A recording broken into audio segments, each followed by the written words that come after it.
She came all the way to Italy to take back what she lost, and Rhea Ripley looked her dead in the eyes and said the title is not going anywhere. Welcome to Slam Nation, the ultimate home for the most insane, unpredictable, and explosive wrestling drama on the planet. We are breaking down one of the most explosive women's championship matches of 2026, Rhea Ripley vs Jade Cargill. The WWE Women's Championship on the line, in LP Arena in Turin, Italy. This was not just a rematch.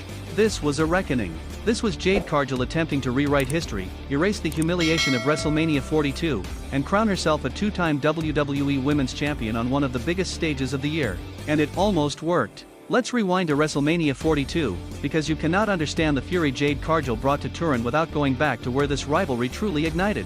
Rhea Ripley defeated Jade Cargill to capture the WWE Women's Championship and begin her second reign as champion. For Cargill, that loss was not just a setback. It was a wound. A public humiliation that festered for weeks. And when Cargill returned with B-Fab and Micken by her side, she made it absolutely clear that she was not interested in moving on. She was interested in revenge. The numbers game became the story of the entire build. Cargill with two enforcers at her back, wearing down Ripley night after night, making it nearly impossible for the champion to stand her ground alone. But what happened next shocked everyone. In a move that nobody predicted, Rhea Ripley forged an alliance with Charlotte Flair, one of the most decorated women in WWE history and a former champion in her own right. Two women with complicated history, standing side by side because the threat in front of them demanded it. The question going into Turin was brutally simple. Whose allies would hold up when everything was on the line? If you love WWE drama and insane wrestling moments like this, make sure you smash the like button, subscribe to Slam Nation, and turn on notifications because things are only getting crazier from here. Drop your thoughts in the comments right now because I want to know whose side you are on. From the very opening bell, Jade Cargill announced her intentions to the entire city of Turin. She used her size and raw power immediately, taking Ripley down with a fallaway slam at ringside that sent the champion crashing to the floor. The crowd erupted. Cargill leaned into every physical advantage she had, clubbing Ripley with forearms to the chest, driving her hard into the corner, and grinding the champion down with a headlock that seemed designed to suffocate her momentum completely. Fans could not believe what they were seeing. This was not a challenger playing it safe. This was a woman possessed, someone who had spent every single day since WrestleMania 42 preparing for this exact moment. But what happened next shifted the entire complexion of the match. Cargill charged at Ripley and missed, driving her shoulder directly into the steel ring post with a sickening impact that echoed through the NLP arena. Ripley seized the opening instantly, suplexing Cargill clean out of the ring before rolling her back inside and delivering a missile dropkick from the top rope that finally put the champion back in control. This completely changed everything. Ripley was now operating at full speed, and a fired-up mommy in control is one of the most dangerous sights in all of professional wrestling. Ripley went for the razor's edge. Cargill escaped the first attempt, countering with sheer strength and raw athleticism before the two exploded into a fierce exchange of strikes in the center of the ring. Neither woman was willing to give an inch. Ripley connected with the razor's edge on the second attempt and covered Cargill, but the challenger kicked out. The WWE Universe exploded after this happened. These two women were pushing each other to their absolute limits, and the Italian crowd was on its feet witnessing every single breathtaking second. Then came the counter of the night. Ripley lined up for the riptide, and Cargill reversed it into a DDT that drove Mommy skull first into the mat with a violence that stunned everyone watching. The arena went completely silent for a split second before erupting in disbelief. Cargill covered the champion and got a 2 count that had the entire building holding its breath.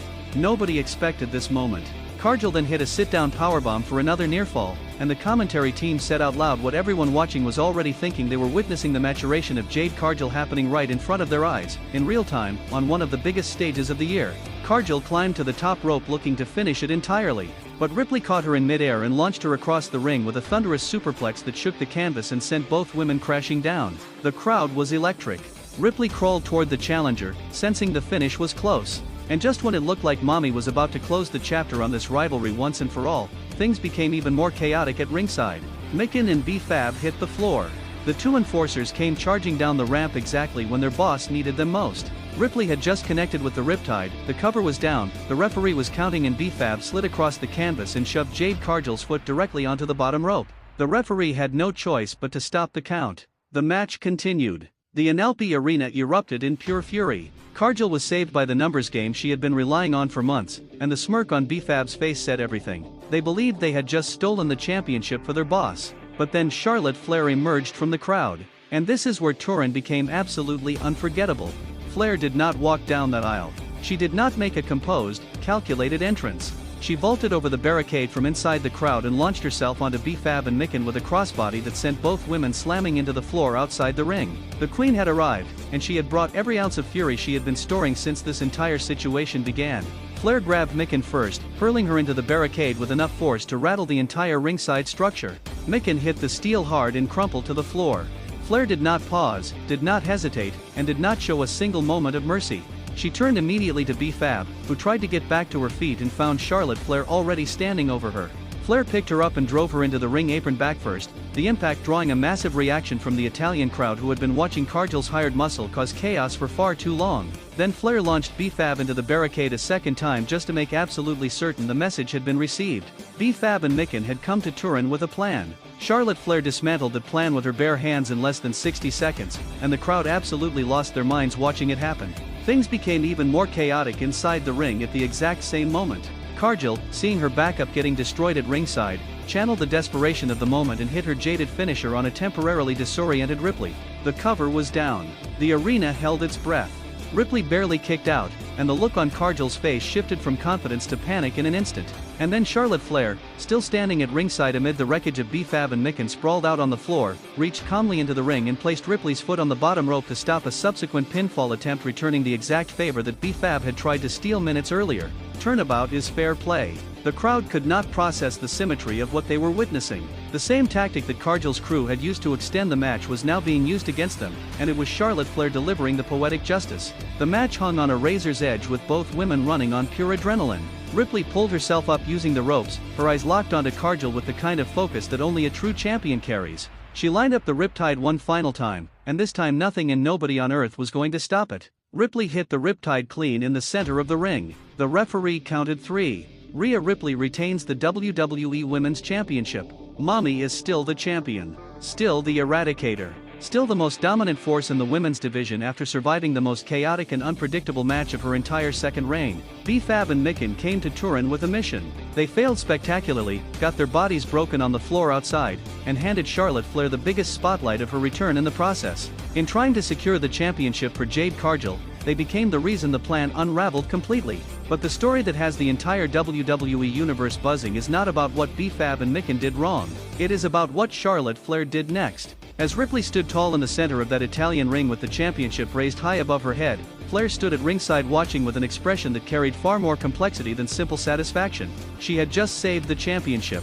She had just beaten 2 women half to death on the floor outside. And now she was watching Rhea Ripley celebrate, alone in that ring, with the title that Flair has spent her entire career chasing. Charlotte Flair does not do anything without an endgame. She did not fly to Turin and throw herself over a barricade out of loyalty. She did it because it served Charlotte Flair.